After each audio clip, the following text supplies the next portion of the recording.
যাবে মুছে যাবে চোখের আঁকি জল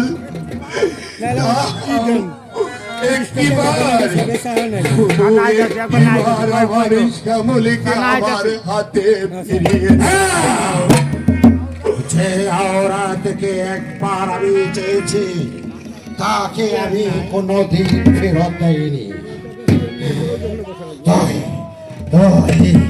তুই বলছে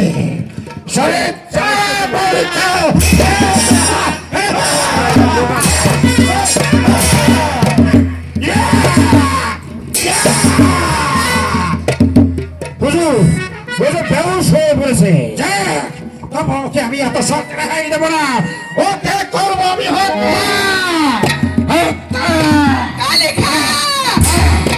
শুধু মানুষকে জাহান্নামে পাঠাতে শিখেছিস, কিন্তু ভালোবাসতে শিখিসনি।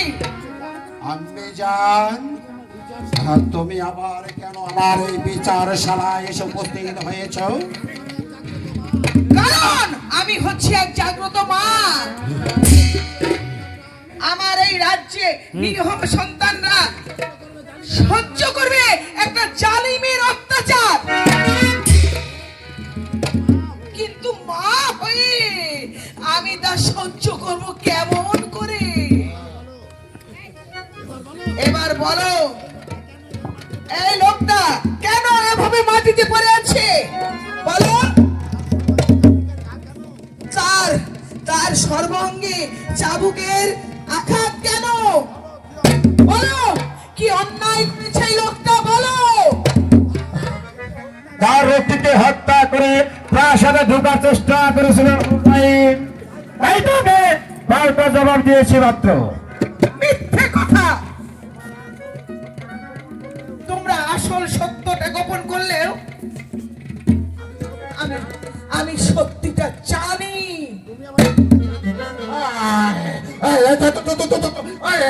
তুমি আবার এতটুকু জানতে গেল কেন? আপনি জান প্রয়োজন আছে। আমি জানতে চাই কারা কক্ষের ওই মেয়েটি কোথায় থেকে এলো। মানে এক শয়তান তাকে ইজ্জত লুণ্ঠনের জন্য তাকে ধরে নিতে চেয়েছিল, তাই তো ওই মেয়েটি কোন রকমের দৌড়ে আমার প্রাসাদে এসে আমার কাছে আশ্রয় চেয়েছে।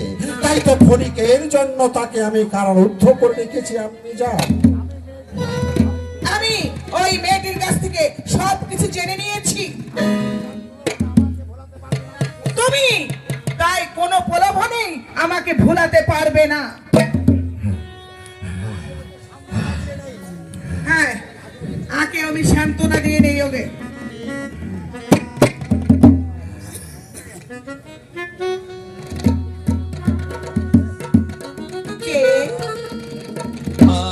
কে তুমি বাবা? বলো বলো, কে তুমি? কি তোমার পরিচয়? কে আমাকে মা বলে ডাকলে? ওঠো বাবা। আপনি? আমি হচ্ছি হিরণ্যপুরের অগণিত সন্তানের মা। হ্যাঁ।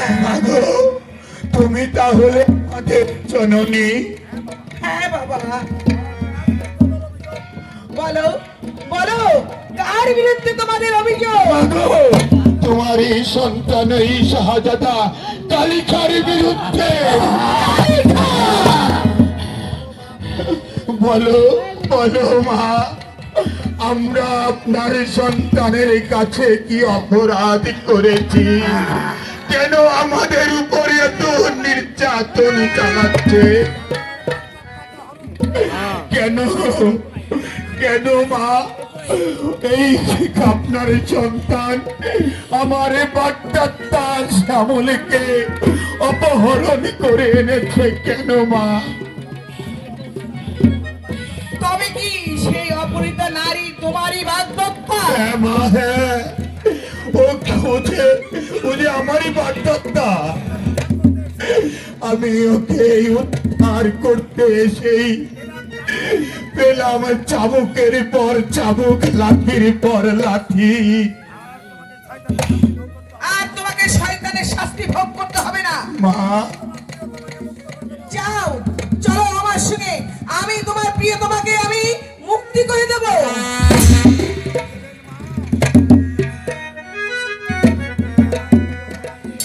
তুমি তুমি আমার প্রিয়তমাকে মুক্তি করে দিবে মা? হ্যাঁ বাবা, হ্যাঁ, আমি মুক্তি করে দেব। বেশ বেশ, তাহলে তাহলে আমিও তোমাকে কথা দিচ্ছি মা, আমার প্রিয়তমাকে যদি আমি ফিরে পাই তাহলে আমি আমার প্রিয়তমার হাত ধরে অনেক, এই রাজ্য ছেড়ে আমি অনেক অনেক দূরে যাব মা, অনেক দূরে। না না বাবা, না, এই রাজ্য ছেড়ে তুমি কোথাও যাবে না। আমার রাজ্যেই তুমি সুখে বাস করবে, শান্তিতে বাস করবে, আর আমার সহযোগিতায় তোমাকে তোমাকে রক্ষা করবে এদেশের মান মর্যাদা। এই মুহূর্তে তুমি এই প্রাসাদের বাইরে চলে যাও, আমি সেই বন্ধিনীকে মুক্তি করে দিচ্ছি। তাই যাচ্ছি মা, আমি তাই যাচ্ছি। এবার আমি জেনে গেলাম এই শয়তানের প্রাসাদেও ভালো মানুষ আছে মা।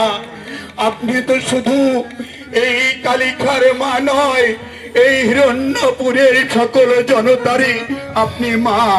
আপনাকে আমি দিয়ে যাই হাজার হাজার প্রণাম, হাজার হাজার প্রণাম। হ্যাঁ পেছান, তোমার এই স্বাধীনতাকে আমি এত সহজে মেনে পারছি না। পেছান, তোমার স্মরণ রাখা উচিত, আমার কাছের বাধা হয়ে দাঁড়ালেন মা, পরেও আমি তোমাকে ক্ষমা করবো না।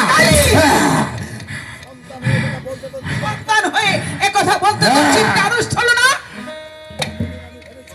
এতদিন আমি ভেবেছিলাম জল পদার্থের আবর্জনা হলেও তোর ওই দিলটা থাকবে ফুলের মতো পবিত্র, কিন্তু এখন দেখছি শয়তানের রক্ত সে শয়তানই হয়, ভালো হতে পারে না।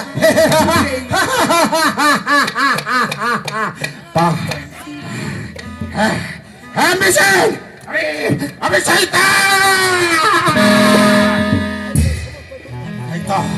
তাই তো এই সারা দুনিয়াটাকে আমি দোজাকে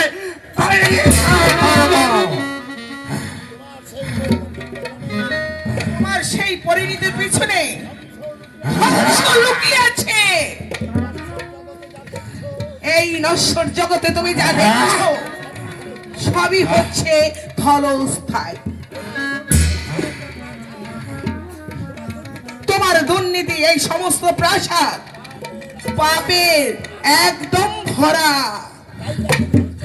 তাই তো একদিন ধ্বংস হয়ে যাবে।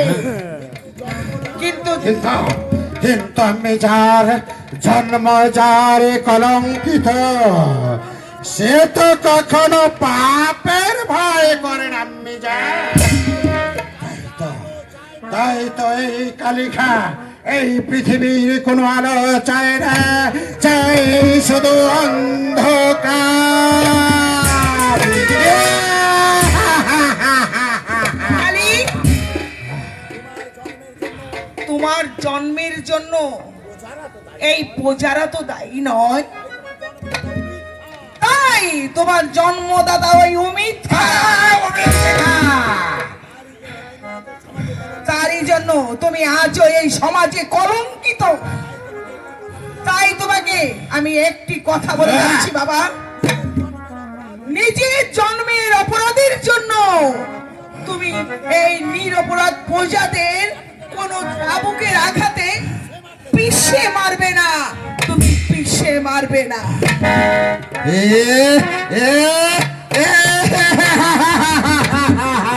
পিষে মারবে না।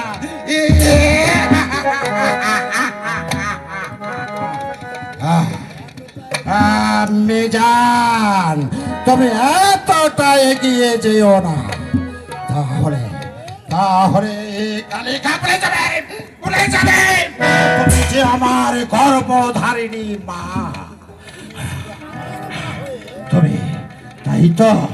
তাই তো তুমি শুধু এই কালিকার মা হয়ে তুমি বসে থাকবে স্বর্গের উচ্চ আসনে। আমি আকাম কুকাম করে সমস্ত দুনিয়াটাকে চতুকে পরিণত করব, আর তুমি সেই উচ্চ আসনে বসে অট্ট হাসিতে হেসে উঠবে। ইহা